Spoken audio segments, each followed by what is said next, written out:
On today's episode of Uncommon Sense, we speak with Dale Ahlquist, the president of the Society of Gilbert Keith Chesterton, about the recent 42nd annual Chesterton Conference. We talk about some of the highlights, some of the exciting ideas coming out of that conference, and how you can catch up on those if you missed it.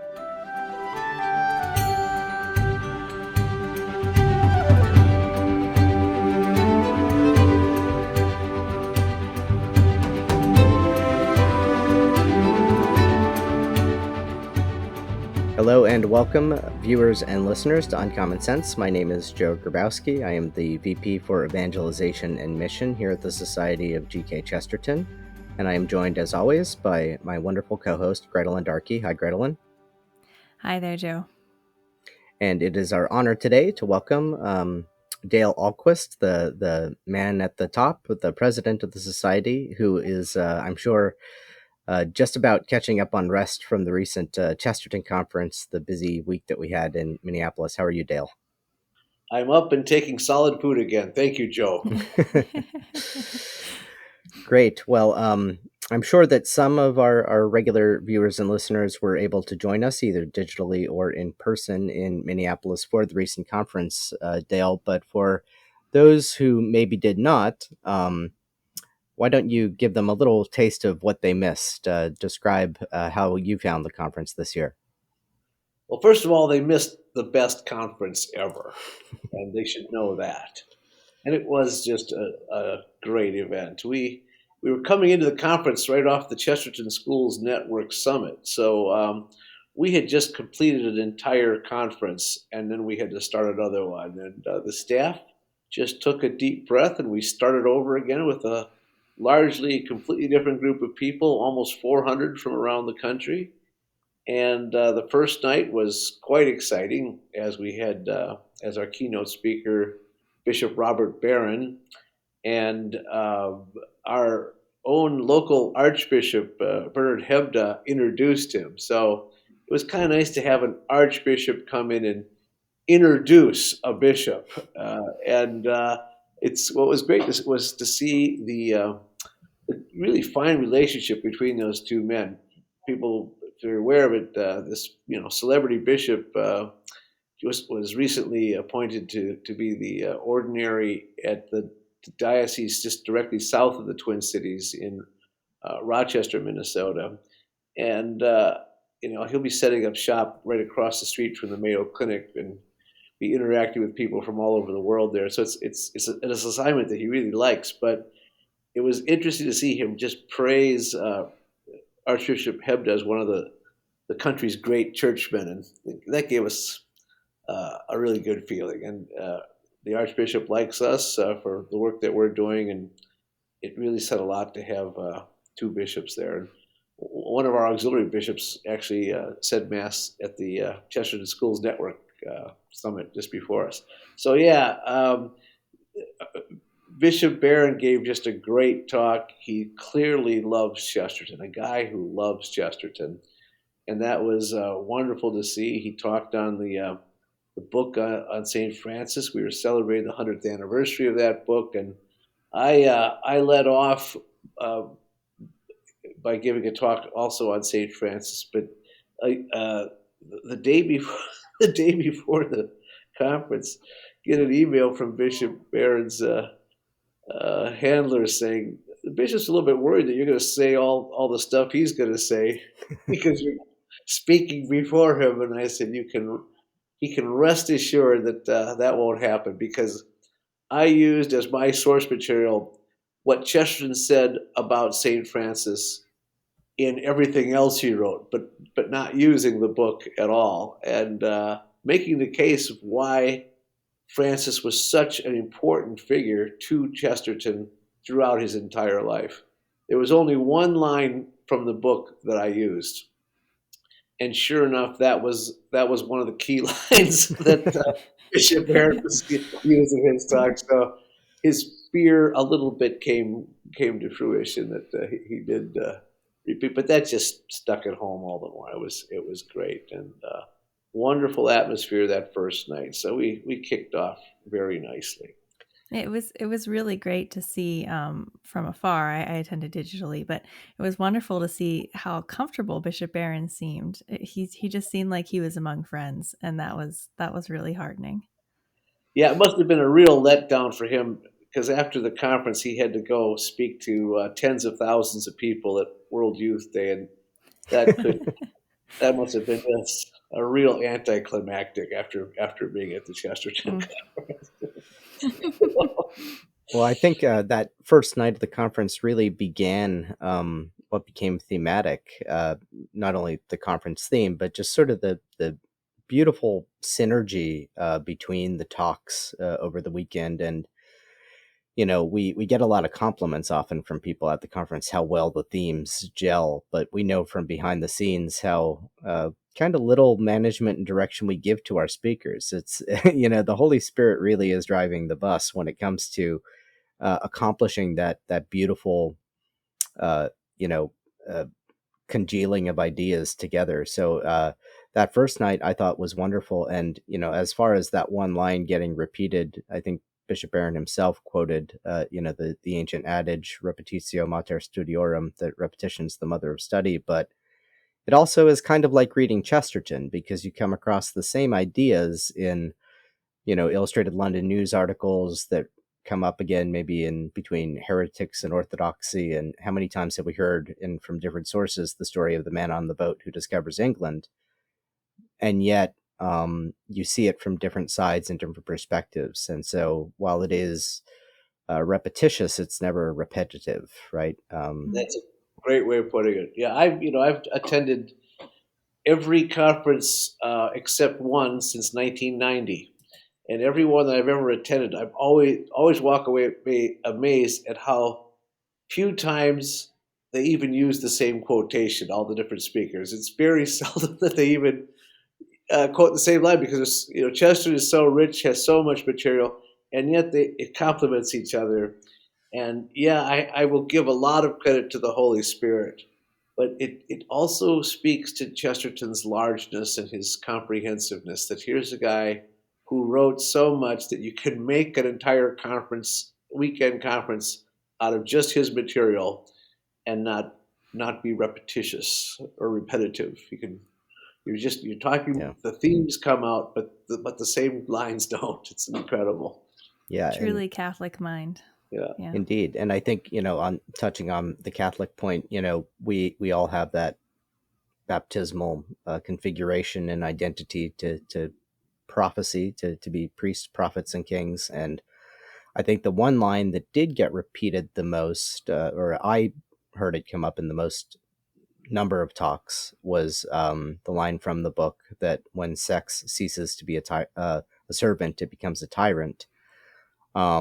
And yet, how fitting, and how how aptly to show, first of all, how prophetic Chesterton was and how ahead of his time, and how much he can speak to our day and age, but also just if you like, the sensus fidelium, and how the Spirit is guiding us in our age, that we're wide-eyed about where the current challenges in our world are to the faith that Francis and Chesterton professed. And it is from that quarter that we're probably seeing the most vociferous attacks against that faith. So, I think that was one that bore repeating, and I welcomed it. Yeah. Yeah, and it shows not only Chesterton's prophetic nature, but certainly his role as an antidote to the poison that keeps infecting our culture. He truly is the tonic. It's Indeed. very Mm. yeah. As I think it came out in the talks, Francis also Yeah. seems Amen. an antidote to our culture today, which, for a 500-year-old, or not even that, more than that. What is he? 800. 800. Yeah. That's a wonderful thing. From environmentalism to voluntary celibacy to just living out the gospel, it really came through that this is a saint for all time, for our For all time, for all times. time. Yep. Utterly timeless. Yeah. Universal. Mm-hmm. Well, let's see. That's Friday morning. The people who get the first talk of the day always feel like they've been condemned or something like that. And yet, I think that's one of the choice spots because those who are there are awake. It's the afternoon talks where you're struggling sometimes a little bit more, but people are fresh in the morning, and we had just two excellent talks that first morning, and definitely want to point out Alan Cornett's talk on Chesterton and Russell Kirk, a subject that unbelievably in all my years we've never talked about Russell Kirk, and he was one of the great Chestertonians that whose life overlapped ours, and he knew Russell Kirk and just brought out all the right elements from his life and his thinking, and did a marvelous talk.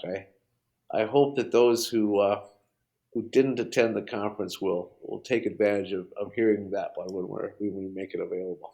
Yeah. Mm-hmm. It was a morning of Southern charm, I think, right? Because but Southern from two different nations, right? Because you had Yeah, Alan Cornett with that great bourbon country accent, and just the very much the Southern gentleman and the charm that he presented, and then the Southern English lady following him, Teresa Caldecott, daughter of Stratford Caldecott, and she's a neighbor of mine here locally, and gotten to know her over the years. I never knew Strat personally, but was kind of an admirer from afar, and I know that she was nervous about it because she said, the talks that she's given in the past were really just quoting her parents and just presenting them.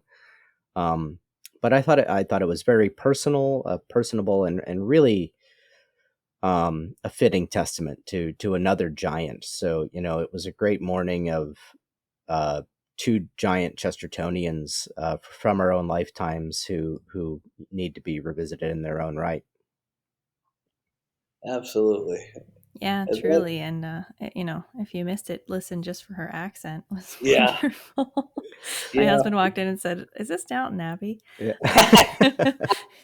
But it's always really special to hear from somebody about someone like their father that they were so close to. yeah. That was really, really, there was a lot of touching moments in it too.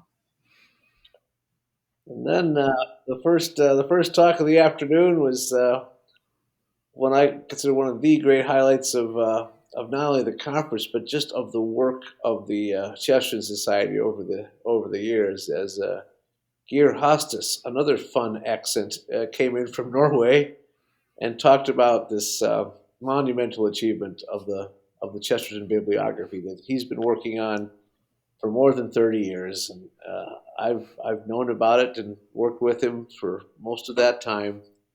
And to see it finally published, 3 volumes, 1,200 pages, um, and then to hear him talk about it, and clearly he could have gone on forever if we hadn't shot him on the stage. He'd still be talking right now about it, and it'd be interesting too. He has a penchant for monumental works because just his slide deck alone for the talk, I think he had something like 1,600 slides prepared that he Oh somehow my planned to get gosh. through. And it was really funny to see him running through all these slides that he didn't get to. But I think, yeah, I know that your ordinary Chestertonians were out at the table afterwards, buying copies of that. Just a absolute treasure to have on the shelves. And yeah, it was really delightful to hear kind of the narrative of how that came about.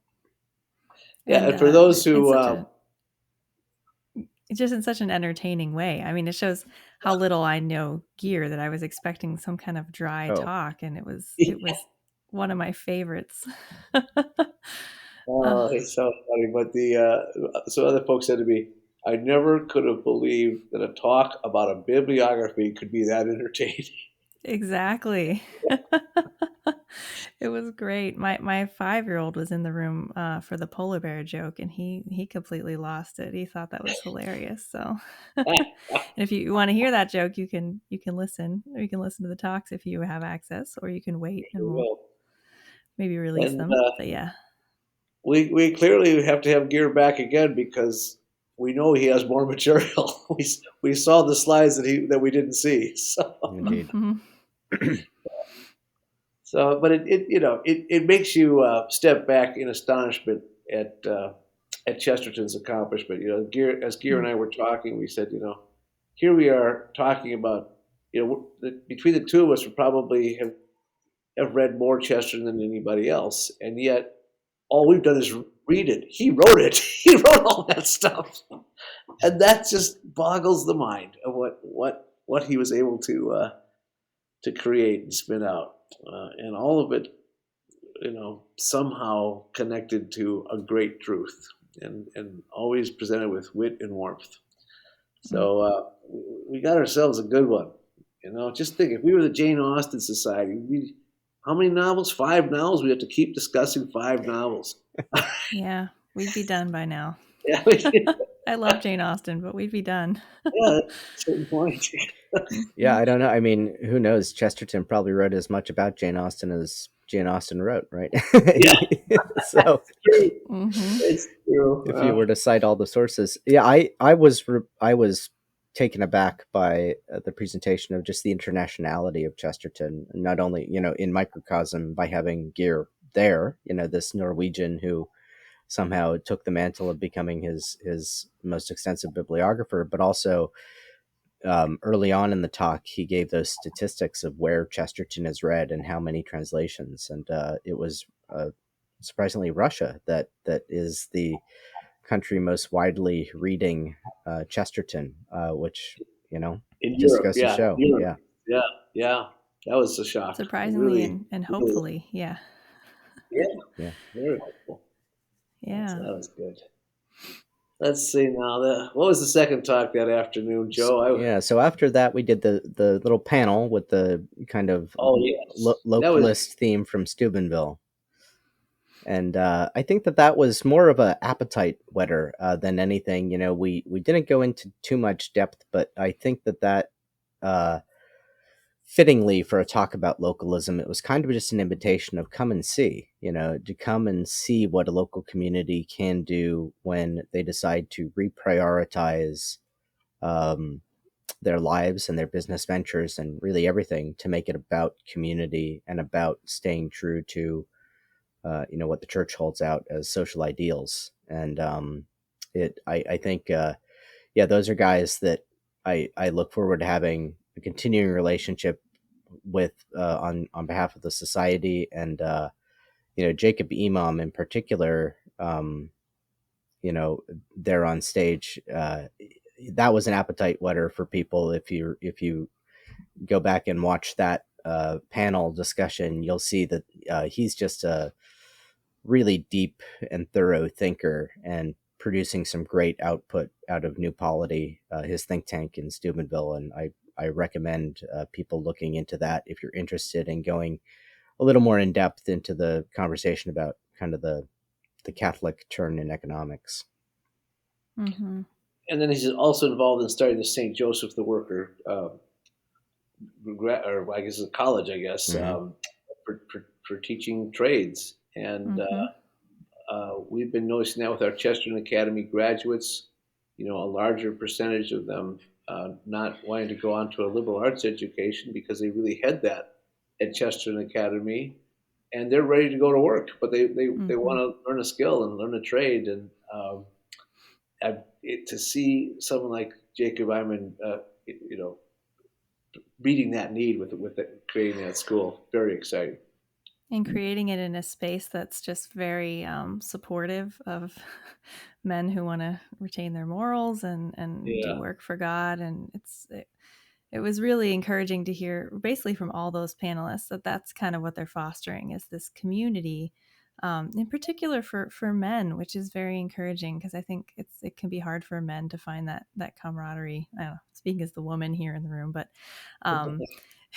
it's encouraging to see that being built up intentionally in a place in our country.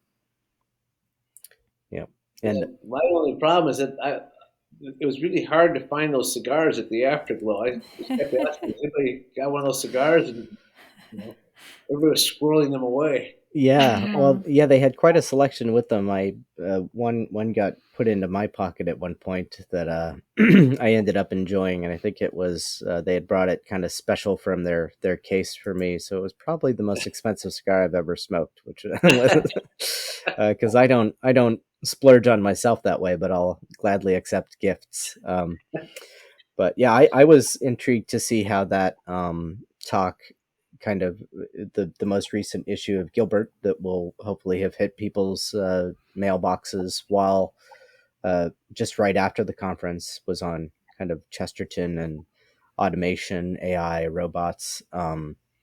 And that was definitely an undercurrent of that talk is that one of the things you lose in automation that you can do a job now with the help of machines and things by yourself that you would have had to invite four neighbors or four friends over to accomplish in days Mm. past. And there's an intangible loss there of the community and the relationships that you build and the favors that you end up owing when you can just rent a machine from Home Depot and go at your own in that American individualistic way.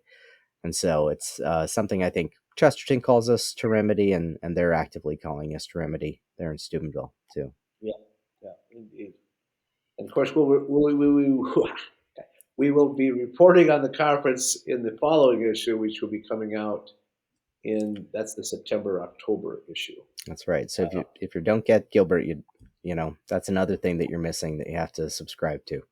So I excited for that. The conference report will be written by the same guy who wrote it last year, G.K. Martin, the head of the Chesterton Squires, a wonderfully eloquent young man with great enthusiasm for Chesterton. The Squires made their presence known at the conference and charmed everyone and just thrilled us with their youthful enthusiasm. It reminded me of me. Very good. If you don't know who the Squires are, they are a group of amazing young people who are committed to praying the rosary every day for the society. They're all around the country. If you're under 18, I think it's under 18, and you want to join, you can visit our website and there's a page there for the Squires. But yeah, it was great to see them. Indeed. And the final talk that afternoon was Brent Forrest, and he some confessions of a failed dog trainer or something like that. It's very funny, very funny. He had just one great one-liner after another. He's a real showman, but funny, and just showed how Chesterton has affected his life and how Chesterton is just will change your whole worldview about everything. Mm-hmm. But he congratulated us for the work we're doing and had one of his best and spontaneous lines. He's talking about my wife and me who had an unplanned pregnancy, Chesterton Academy. Yeah. that was really funny. And that's of course what it turned out to be. We never planned that anything like this was going to happen when we decided to start just one school, and boy, we've been blessed. Sure yeah, have. shows what can happen when you let the Holy Spirit take the lead, as we've been saying in Microcosm with the conference. It's certainly happened with the Chesterton Schools Network. Indeed. Yeah. And then we had the man himself on stage, G.K. Chesterton, in our latest Chesterton impersonator, John Walker, who really has the body type to go with his presentation of Chesterton, and worked really hard on his one-man show. And a little side note that probably a lot of people don't know this is that John Walker is part Norwegian and lived in Norway for many years. And when he and Gear got together the first night, actually before anything started, they talked for 2.5 hours in Norwegian to each other. Yeah. That's amazing. It is amazing. It's just absolutely amazing. Wow. So that was and Gear said afterwards, it was just wonderful to come to conference, but the highlight for him was meeting John Walker and their Norwegian connection. Wow. Yeah. Wow. Well, we certainly enjoyed his talk as a family. My son was trying to do the dance that he did and sing the song. It was funny to see a 5-year-old. And afterwards, I sent John a little video of it, and he was very he was happy, but Oh, good. he's a most wonderful person, and it was really a blessing to have him be a part of our conferences. Yeah, he's a very humble man, and Mm. that's that. He's got that natural Chesterton charm because of his own humility, and he's also very absent-minded, like Chesterton himself, and his predecessor Chuck Chalburn could fill that bill. So I could tell you lots of stories at our performances together where. Yeah, we were flying someplace, and Chuck was like, "Dale, I forgot my cape," or "Dale, I forgot my glasses," or "Dale, I forgot my mustache." Uh, Yeah, And and then I we had. Go ahead. oh, I was just going to say, I know that John came to the conference right off of some time down filming with EWTN, and I did see some shots from behind the scenes, and it looks like if you have EWTN, or you can tune into EWTN to catch Chesterton Station, it looks like it's going to be a kind of a neat season of episodes. There was one shot that I saw, which the four characters present were G.K. Chesterton and Dorothy Sayers, alongside Father Brown and Lord Peter Wimsey, and mm, I guess they're all sort of solving a mystery together. Is sort of the premise, and it's kind of a neat conceit to have the authors and their fictional detective counterparts. It's been done before in detective fiction, but it's always a treat when that happens. So hmm I look forward to catching those episodes myself. But you were going on to the highlight of Friday evening, and for many the highlight of the conference, as it has become kind of a now annual occurrence, which was the Troubadours live. Yeah, five guys who really get along well. We have great chemistry together, and they are some really marvelous guys with great wit and great depth, and Joseph Pierce with his amazingly wide breadth of reading and writing, and uh, William Fahey, who's such a profound and eloquent thinker, president of Thomas More College.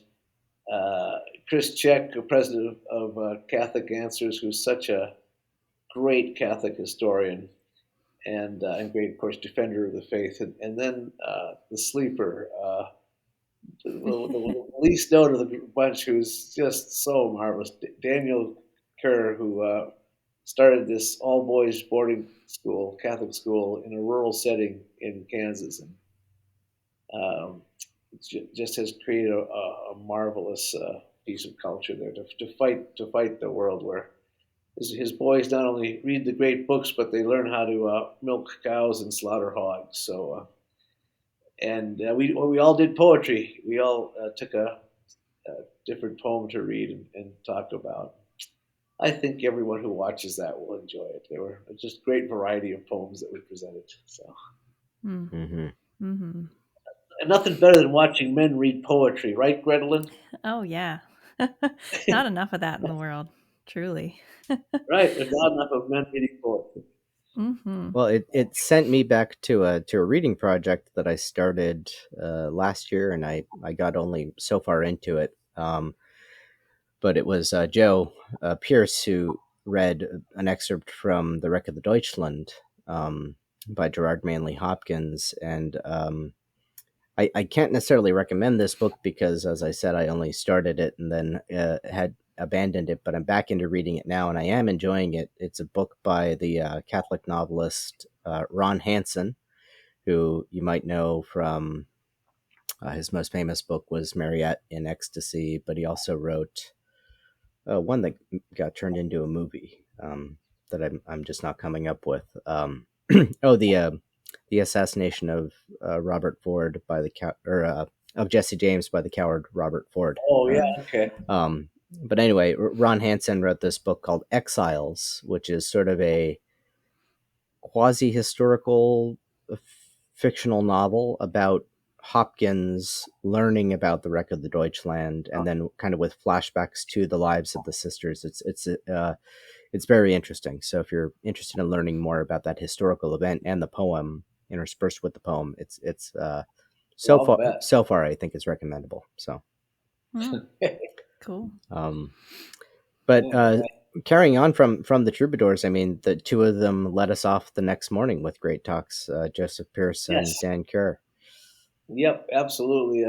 And Dan Kerr is just a mesmerizing speaker. He's got this way of speaking so that you are waiting to hear the next word, and you're just keep leaning forward to see how this sentence is going to finish. And he talked about the liturgical year and mixing in the liturgy with the seasons, and it was marvelous. And of course, Joseph, he gives the same talk every year. You can't understand what he says, but it's a good talk. But the first talk, the one that kicked off that morning, was Tom Martin, Yeah. who was advertised to speak on Solzhenitsyn, but never quite got to Solzhenitsyn, but gave a great talk on Chesterton's book, What I Saw in America. He apparently had told someone that he wasn't going to give the talk on Solzhenitsyn, but that never quite got to the folks who printed the program. Doesn't matter. Yeah, we actually gave Tom Martin the Lifetime Achievement Award. He's been not only a speaker at our conferences going back some 25 years, but he has just retired as a professor of philosophy at University of Nebraska at Kearney. And what he accomplished there, I put it right up with what John Senior did with the Integrated Humanities program at University of Kansas back in the 60s and 70s. By putting together a strong philosophy department at a public university, he had kids not only becoming Catholic, but becoming priests. And because they were reading philosophy, he'd always assign Chesterton books in his philosophy classes. And he's such an imposing fellow anyway. You feel like the prophet is speaking to you from the mountain when he's talking with his snowy white beard. And he gave a great talk. I was so completely entertained and swept up in his marvelous rhetoric. That's a talk I recommend for everybody to listen to. Hey, it makes you want to wish you could take one of his courses. Yeah. Yeah, I mean, what you're seeing up there is just a culmination of a lifetime of learning and just pouring it out and putting it together, weaving it together perfectly. Truly. Well, I'll give a little teaser here for the fact that if you're intrigued by all of this that we're talking about, we will be making these talks available. We'll at least be teasing them, if not maybe releasing one or two in toto in the coming weeks as standalone podcast episodes. So make sure that you're subscribed wherever you subscribe to this podcast. Give us the like, give us the note, hit the bell for notifications so that you can find out when those things release. And what happened in the afternoon on Saturday were our breakout sessions, which if you were a remote attendee of the conference, you didn't get to see because they weren't live streamed because they happened in two separate rooms. But we did get all four of those sessions recorded. And so those recordings will be made available as well, which we haven't always been able to do with the breakout sessions. So yeah, I don't think we've ever recorded the breakout sessions before. So, and they were all, as I understand it, wonderful talks. I didn't get to attend any of them because I had to be meeting with the Clearview judges. Yeah, I somehow managed to attend all four, even though I can't be in two places at once. But I feel like that was the rhythm of my week. I was all over the place a little bit, so I popped into all four of them, and I would agree that they were all four great talks. We had Father Spencer Howe, our chaplain, kind of speaking about Chesterton as a spiritual guide. We had Haley Stewart. Hers was the one I saw the least of, but my understanding is that it was primarily about Chesterton and mystery writing. And then in the other room we had Susan Sucher, the domestic empress columnist for Gilbert Magazine, who gave I saw the most of hers, and it was just that profoundly mama bear personal narrative kind of approach to localism that Susan does so well. Just a wonderful talk, lots of pictures of her kids, funny pictures too, when they went on vacation. And she says at one point, this is when it was about this time that the children started to go feral. And But then we had our board member, Catherine Kirsten, speaking about the crisis in education and the Chesterton Schools Network and how that answers it. So all four great talks. And even if you were at the conference, you couldn't have been to all four of them. So great opportunity to catch up on the recordings when we do release those. Mm-hmm. And then, of course, the reason why you must attend a Chesterton conference is because it ends not only with a lovely closing mass, but the closing banquet and the traditions. And we never record those, and you can only experience it live. And there's just nothing else to compare with it on earth. Mm-hmm. Yep, it was.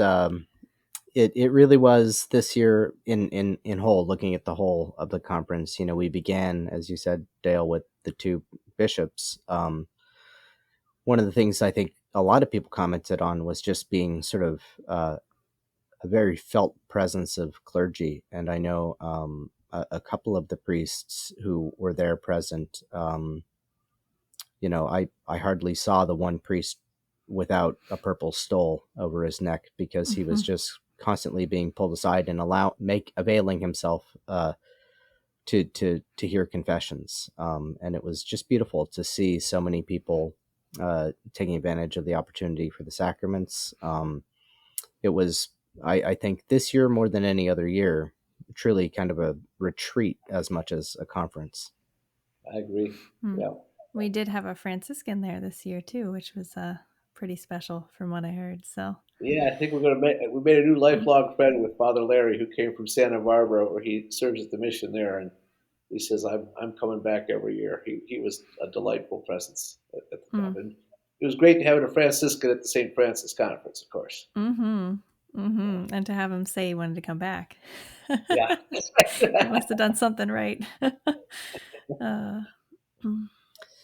Well, Dale, any kind of final thoughts for our viewers, listeners on sort of what they can look forward to if they tune in and look at the recordings, take away from the conference, and I would also, if I could, ask you to just mention, why this conference as part of the life of the year of this society. What makes it such an important thing that we do as part of this apostolate. Great. The conference was described in years past as a family reunion. And you have a lot of familiar faces that get together, and that's the only time they see each other once a year. And they've developed really close relationships because of the Chesterton Society. And so there's that wonderful feeling of a reunion every year. But then there's always new faces there, and so you meet new friends, and it's not only just a convivial atmosphere, but it's a profoundly communal atmosphere.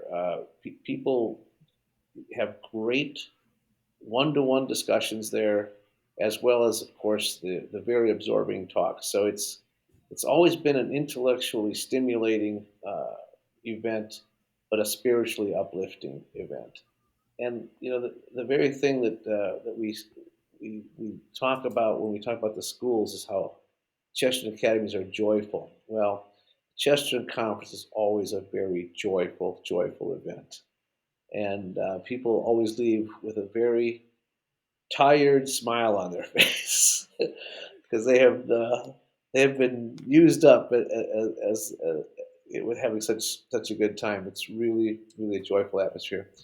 And it is truly part of our apostolate because we are not only spreading the knowledge of Chesterton and Chestertonian joy, but it all points to the thing that he points to, which is Christ. And it puts everyone into a more profound relationship with Christ. And that's how we evangelize. We keep spreading that goodness that comes into us.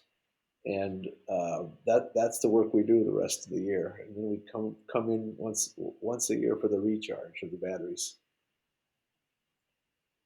Amen. And on the podcast here we say Chesterton is better with friends, and that can sound a little flippant, but we mean it because he's kind of our intercessor between each other to our Heavenly Father. We really believe that it's the friendship with him that can help us be friends so easily with people that from all different walks of life. One couple, they were newcomers. She wrote me a lovely letter because she said her non-reading husband, she said, yeah, learned so much about Chesterton and about the faith without having to turn a page. And she was very grateful for that, as was he. As was he. Well, Joe, I'll let you make the great announcement here about next year. Yeah, so next year we will be in my backyard, so to speak. We will be having the conference in Philadelphia, and I highly encourage people to kind of mark on your calendar that last week of July for next year. I believe the dates off the top of my head are the 25th, 6th, and 7th of July that we're targeting. We haven't finalized the exact plans, but you can plan to join us in the Philadelphia area next year. I would encourage you, if you're penciling out time on your schedule, to maybe add a couple of days, because if you're coming here, it's worth experiencing some of the kind of unique things that you can experience here in the cradle of our republic. Walk the same cobblestone paths that Franklin and Jefferson and Adams and Washington trod as they paced back and forth, wondering whether this radical experiment was going to survive. Jury's still out, but it is worth seeing Independence Hall. Independence Hall, the Liberty Bell, and things like that. So I encourage you to come. And the theme next year, Dale, you've described to us fittingly for this area. What's that going to be? Well, city of brotherly love, something like that. That's the nascent, that's the nascent notion. And I come up with the right Chesterton phrase, but something like that's brotherly love thing. Yeah, something like that. And that's I think we'll come up with something more refined, but that's just, again, a teaser, appetizer. Come to Philadelphia, and there's a lot of Chestertonian connections that I think we'll be able to draw out. He did visit here, and some almost great Philadelphian saints and shrines too. Yep. Check Catherine out Drexel and John Neumann. So please do plan to join us then. As for this episode, I think we're just about wrapped up. Dale, it's always a pleasure to get to talk to you, and I'm sure the viewers and listeners appreciate it. Thanks so much. Always happy to come on. And Gretelyn, as always, it's a pleasure spending time with you. Thank you, Joe. Same. And until next time, my name is Joe Grabowski for Uncommon Sense. I encourage you to give us that like, review, share this podcast, and help us grow our audience, because as we know, Chesterton is always better with friends. God bless.